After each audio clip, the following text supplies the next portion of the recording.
Hello, welcome to Lemon's Juice, where we talk anything and everything entertainment. I'm, of course, Lemon himself, Zeke Lemon, and this is my review for SmackDown May 10th, 2024. But before we get into that, let's get the house cleaning out of the way, shall we? I'm to leave a like, comment below, let me know your thoughts on SmackDown's episode, and of course, hit that subscribe button as it helps me grow into my YouTube career. I would greatly appreciate it. Now, let's get into the review. So, we are now fully focused on the King and Queen of the Ring tournament, and SmackDown really lived up to this name because it was. I mean, I think there was only 2 promo segments overall, with the opening promo with Cody and Logan Paul, and then the Bloodline promo. So we'll get those out of the way, and then we'll focus strictly on the matches that happenend. So Nick Aldis came out and said, Cody, I know you want to be a fighting champion, so, you know, I already found you your next challenger, and it's Logan Paul. I'm like, well, what the hell did he do to get this opportunity? And I can only picture that they did this segment, or they're doing this match, strictly for, it's because Roman's not going to be in Saudi, right? And, you know, he was the main event. He was Mr. Saudi Arabia show for the longest. Like, if they were going to Saudi, Roman was going to be there, and this year he will not. And also Brock won't be there. That was also usually their big star that they sent to Saudi Arabia to, you know, bring in the viewers. And I just felt like they're doing this and they're making it champion versus champion. I don't think it's going to end up being winner take all, because either one of them being 2 belts is just, to me, not a good idea. I think we finally have a good rapport with all of our champions.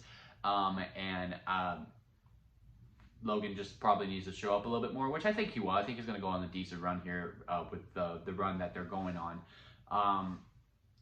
And that I'm pretty sure once next week when we get to the contract signing, it will just be that Logan goes, you know, you keep talking about this Grand Slam and all that stuff. You know it's just your belt on the line, right? That's in the contract. You're just defending the title.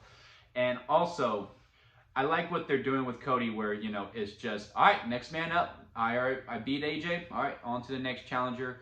Because I know the report that came out with, like, Cody doesn't really have any big storylines going on until Roman and The Rock get back. And now it's become clear because, you know, all he is defending the title. Cody is the story. So just, all right, now it's on to the next champion, or the next challenger, I should say, and that he's just facing different people until he does get into like a 3-match program that is going to go a few months. And it probably will be The Rock in January. I am fine with that because that's just going to elevate everyone up a little bit more, and it also keeps things fresh too, depending on how long he holds the title, which will probably be until SummerSlam. Because also, once we get to the King of the Ring section, I do think whoever wins both King and Queen of the Ring, whichever champion they choose to face, they have to win to make that tournament mean more. Than they're already putting so much work into it. So I am looking forward to the match. I think it is a big money match, champion versus champion. As long as they keep it that is just the WWE title on the line, I'll be okay with it. I would have much preferred, you know, Cody have a different challenger. Let's say a Kevin Owens. Maybe that was originally the plan, and then I think he's actually injured now after what happened at Backlash. And then Logan defends his U.S. title. But, you know, this is where we're at. It'll be a big money match, champion versus champion, having 2 titles, especially within the main event. It will be fine. Just to wait and see. It's just going to really depend on how that contract signing goes, if it is really title versus title, because they really did promote that, or will Logan do some heel stuff and go, no, just WWE titles on the line, which I hope is what they do. All right, and then the next talking segment with the Bloodline was Solo, where Solo tells Paul Heyman, goes, well, you may have not speaking to Roman, but I have, and he put me in charge, and you're my wise man. And then, you know, he does the hug before, you know, he backstabs the person, because he did it to Jimmy a couple weeks ago when Tama Tonga showed up, and now he did the hug to Paul, and then he looked at them like, yeah, he ain't gonna last much longer. Which, you know, that just sets up the scene right there. At some point, they're gonna beat up Paul Heyman because they're sick of him, or right before they beat him up, Roman's music hits, the place is going to go absolutely nuts, and he is finally going to be the babyface that WWE always wanted him to be, and we are going to be in for a hell of a ride. I'm telling you, this Bloodline storyline, I'm really loving what they're doing. And I just can't wait for the next chapter and for it to get cooking again. It seems like a lot of the other expanded storylines are taking a hold due to the King and Queen of the Ring tournament, which is fine, especially with the round one with how many matches they wanted to put on. And let's get into those, shall we? So we kicked off with Nia versus Naomi. For Naomi, she not only had to fight Nia, but she had to fight her gear too. The girl was fighting for her life to keep it up. I was like, damn, man, that's gotta suck. That's just gotta be awful for someone. But overall, they had a fantastic match. I don't know what I was truly expecting.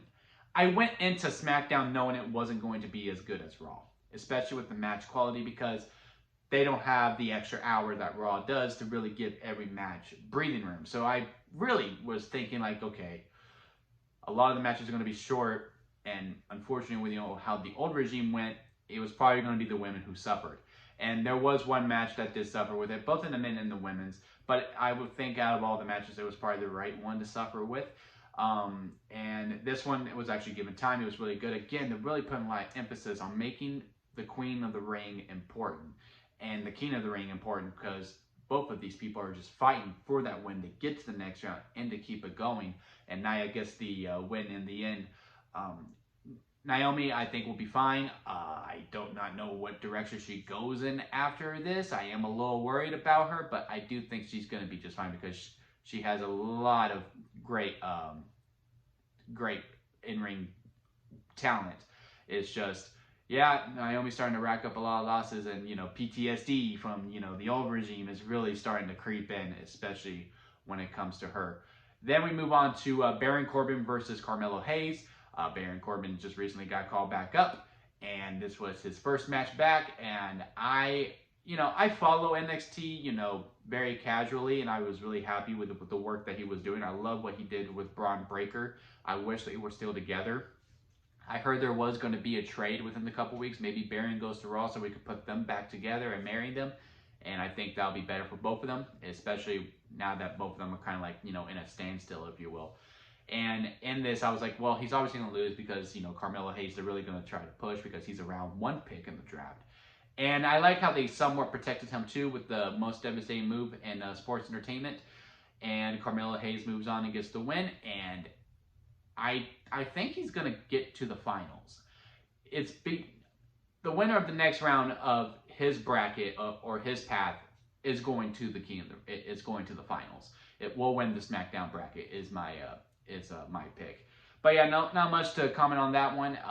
I am really excited to see what Baron Corbin does in the future. Again, just, I think he does need some wins, but Carmelo Hayes needed the win more. He needs to move on in this tournament. Then, what was after that? Jade versus Piper Niven. Probably my favorite match of the night, in all honesty. It was great. Jade sold a lot. She looked really strong. And I also like, not just with Jade's match, but also with Bianca's matches too. Look, like I said, I thought the women's matches would be the one that suffered the most, and Bianca's was the one who probably, it only went 3 minutes. But what I like what they did with it, and I got some flack on it on Twitter as well, is that, look, I would much rather have them not in the tournament and they just focus on their belts and they're going, all right, who's up? And just having a program like that, kind of like what they're doing with Cody. But also understanding they're both big stars that they are really going to push as, marquee names that are their biggest superstars in the women's division. So yeah, you have them in the Queen of the Ring tournament, and also, with unfortunately how Saudi Arabia crowds are sometimes, especially to the women's matches, you're probably wanting to limit some of them, which is why Bayley's not going to be on the show. So with what they did to try to elevate the tag team division up a little bit, is that they both put Jade and Bianca in matches where they're facing someone that's also in the tag team. Jade with Piper, who's with Chelsea, and Bianca with Candice LeRae, who's with Indy. And within those matches, they were kind of like a 2-on-1 thing where, there was distraction after distraction after distraction, and they also sold some injuries. Jade had a back injury that she had to overcome and fight from underneath to get through and to get the win. And then there is, Indy, where, again, it only went like 3 minutes, but Bianca's leg got hurt quite a bit. And, there was also distraction. It was like, okay, well, if they were both legal, they probably would have got them, right? That's basically what WWE was trying to communicate, and that, okay, they are going to have to come together to really defend these titles and move on forward. Am I probably reaching a little bit? Yes, but I gotta look for these types of things in order to show, okay, yes, this division, they do have a direction for it. I am hoping that is the case. I do not see it being Bianca versus Jade in the finals of the SmackDown tournament. I think that has to be saved for a SummerSlam or a WrestleMania, preferably WrestleMania, because I do think they need a very long reign with these tag titles when they're taken very seriously. And with what they're doing, they're putting steps in because at least they faced tag team opponents, and that also helps, with hopefully what they get to in the future within the tag division. But yeah, Jay beat Piper. She hit the Jaded. It was really cool. I kind of like what she does with the pin. It's like the new version of the Undertaker's tongue stick out when he does the tombstone. And she faces Nia in the next round. I'm like, damn. And then Bianca beat Candice LeRae, and she's facing either Michin or Tiffany Stratton. It's most likely Tiffany. And I gotta tell you, if it is Tiffany, man, SmackDown next week, I'm watching strictly for the women matches.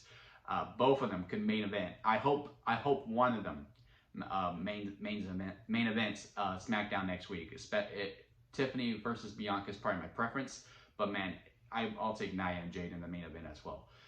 Really looking forward to that. As for who I think seeing going to the next round, I do think Tiffany is going to Saudi Arabia. I think she's going to be the SmackDown bracket champion. There's storyline things that we can do with it, and I do know a lot of people were saying that this tournament is very predictable. I'll get more into that after I finish the the King of the Ring bracket side, when we had Tama Tonga versus Angelo Dawkins. Again, my only problem with Tama Tonga is that he kind of gets his ass beat.